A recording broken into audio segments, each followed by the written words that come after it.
My mic's on, yep.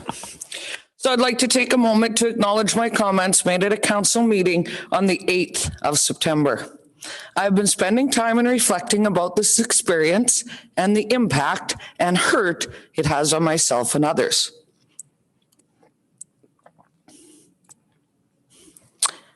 I want to start by apologizing directly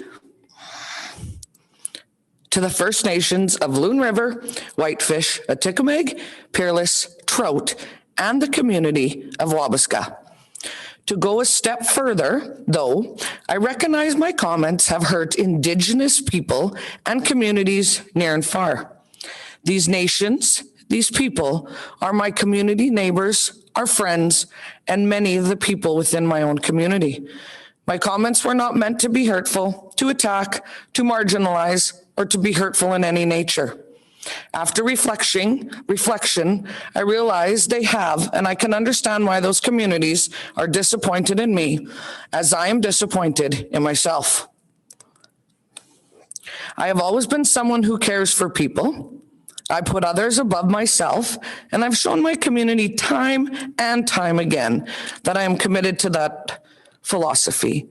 That being said, I recognize my words as an elected official are weighed heavy and are scrutinized.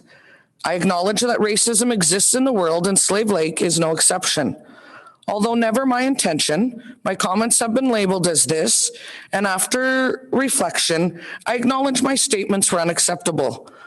I acknowledge I have let myself down, my community down, the region and its neighbors down. I am thankful for the support of my council and this community who are judging me for all I do and not just the mistakes I make. They know I believe in learning, growing, and moving forward, which I am committed to and always have been.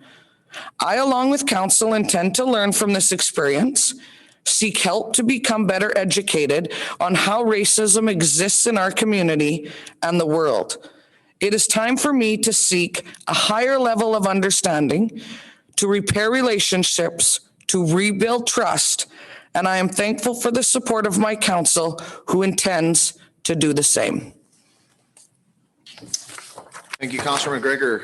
Well, I appreciate Councillor McGregor acknowledging and apologizing for the impact her words have had on the Indigenous population, their communities, and her own. However, she does not deserve to wear this shame on her own.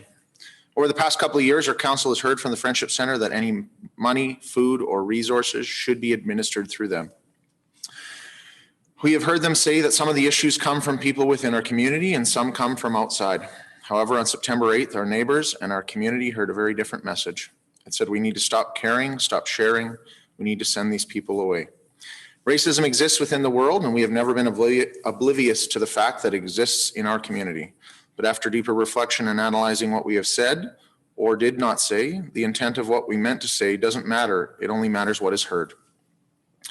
And we as a council have to own that we are now part of that problem. I have to acknowledge that I am part of that problem. I was raised to understand I need to be held accountable for my actions, own my mistakes, learn from them, and get better. I believe as a council we have demonstrated in the past, and I commit to doing that in the future. I spent the last 2 days talking with leaders in our neighboring communities. We believe as a council that we need to move forward, to grow, to learn, and to share what we learn with our community.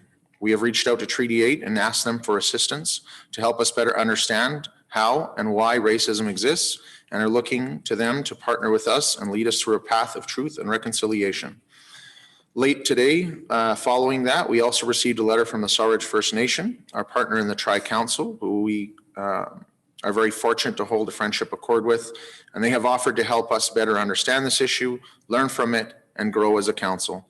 With their help, we hope to gain a deeper understanding of it and our role in combating it within our community. We need to change the conversation.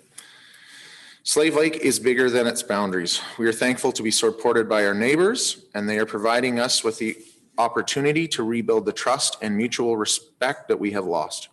We look forward to working with our neighbors to identify opportunities and strategies that will help us grow as a community and as a region.